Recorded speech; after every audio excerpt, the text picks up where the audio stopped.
Good morning. कैसे आप मजे में? आप मजे में रहे ऐसे दिल से प्रभु को प्रार्थना।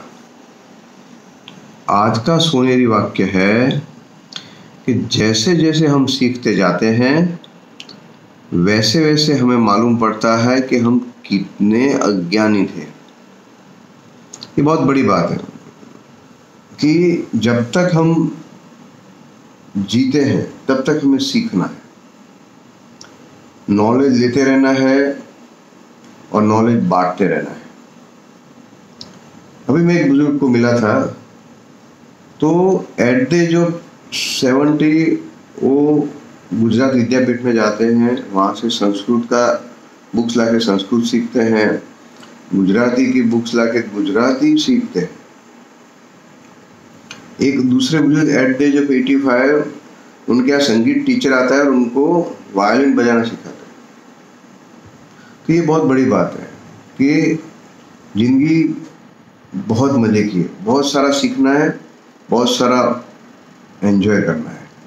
ये उम्र हो गई अब बस मेरे से कुछ नहीं होगा ऐसा नहीं, कुछ ना कुछ करते रहना।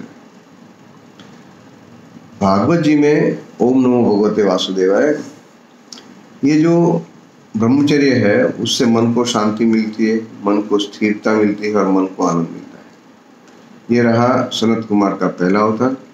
दूसरा अवतार है वराह भगवान का। वराह भगवान यानी संतोष का अवतार। तो ये संतोष सबसे बड़ी चीज है और वो संतोष होगा तो हम लोभ को मार सकेंगे। आज क्या है कि मैं मेरी झोंपड़ी दूसरे का महल देख के जला देता हूँ तो गलत बात है भाई। वो उसका किस्मत का लाया है, उसका कर्मों का फल उसको मिल रहा है, मुझे क्यों मेरी झोपड़ी बिगाड़नी है? मुझे मेरे कर्म अच्छे करने हैं, वो सही बात है। मैं मेरे कर्म अच्छे करूंगा तो मुझे उसका फल मिलने वाला ही है, ये नहीं तो अगले जन्म में। ये बहुत सबसे बड़ी बात है। और दूसरी बात यह है कि भगवान से हमें मांगना है, साईं इतना दीजिए जामे कुटुंब समाए, मैं भी भूखा ना रहूं साधु भूखा न जाए। भगवान मुझे इतना दीजिए कि मैं और मेरा कुटुंब शांति से खा सके और मेरे पास आने वाला हर आदमी को मैं कुछ दे सकूं, मेरा हाथ यूं रहे यूं न रहे। इतना भी भगवान दे दे तो बहुत हो गया। हम लोग तो पूरी जिंदगी सब बटोरने में पड़े, जितना मिला वहां से मिला, जो भी मिला लेते ही जाओ, लेकिन फिर वो भुगत नहीं पाते। तो वो बात सबसे बड़ी है। दूसरी बात है कि काम का नाश संतोष से होता है और क्रोध का नाश क्षमा से होता है। तो हम लोग दूसरों की गलती को कभी माफ नहीं करते और हमें गलतियां करने की भरपूर छूट दे रखी है। तो भागवत जी ये सिखाता है कि हमें हमारी गलतियों की सबसे बड़ी कड़क सजा रखनी है हमारे लिए, दूसरों की भूलों को नजरअंदाज करना है। ये सीखने को मिला। परीक्षित राजा ने गलती से ही ऋषि के गले में मरा हुआ सांप डाल दिया था, तो उन्होंने खुद ने उसके लिए अपने लिए कड़क सजा रखी। 7 दिन उन्होंने भोजन और जल का त्याग किया और फिर उन्होंने 7वें दिन पे शरीर का त्याग किया। तो ये सबसे बड़ी बात है कि हमें खुद को सजा देनी है। और भगवान जी का तीजा अवतार है, थर्ड अवतार है देवर्षि मुनि का, नारद मुनि। तो 3 शब्द हैं, ब्रह्मर्षि, राजर्षि, देवर्षि।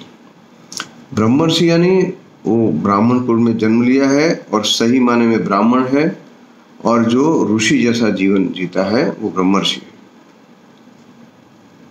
डोंगरे जी महाराज वो ब्रह्मर्षि है। तो ये बात सीखने की है कि ब्राह्मण है तो हमें ब्राह्मण जैसा जीना है, जनोई पहननी है, अच्छे काम करने हैं, दारू मदिरा गुटखा मसाला का त्याग करना है। कई बार हम देखते हैं कि कथा करते हैं और जो भी ब्राह्मण जी वो मुंह में गुटखा लगाते हैं, मसाला लगाते हैं, सिगरेट या बीड़ी पीते हैं, तो वो काम हमें नहीं करना है। तब जाके हम अच्छे ब्रह्मर्षि ब्राह्मण बन सकते हैं। राजर्षि कौन? तो जो आदमी राजकरण में है, राजा है, फिर भी ऋषि जैसा जीवन व्यतीत करता है, वो राजर्षि है। तो राजर्षि कौन? गांधी जी बहुत बड़े थे, फिर भी वो राजर्षि कहलाए, क्योंकि उनका सादा जीवन था, सुबह उठना, भगवान का नाम लेना, अच्छे काम करना।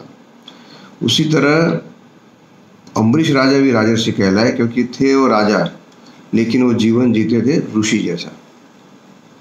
उसी तरह देवर्षि नारद जी, वो देवर्षि क्यों कहलाए? क्योंकि थे देव योनि में जन्मे। वैसे देव लोग विलास और आनंद प्रमोद में व्यस्त रहते हैं, लेकिन नारद जी ऋषि जैसा जीते थे। उन्होंने तीनों लोक की प्रदक्षिणा की, लोगों को कैसे जीना, कैसे जिंदगी व्यतीत करना वो सिखाया, और उनका जीवन भगवान की भक्ति समझाने में था। उन्होंने नारद पांचरात्र नाम का ग्रंथ लिखा और दुनिया को भक्ति की सुगमता समझाई। इसीलिए वो देवर्षि थे और विलासी नहीं थे, इसीलिए वो भी भगवान के अवतार थे। तो ये बात बहुत अच्छी सीखने को मिली। आज का आपका और मेरा दिन बहुत अच्छा रहे। गुड डे, जय श्री कृष्ण।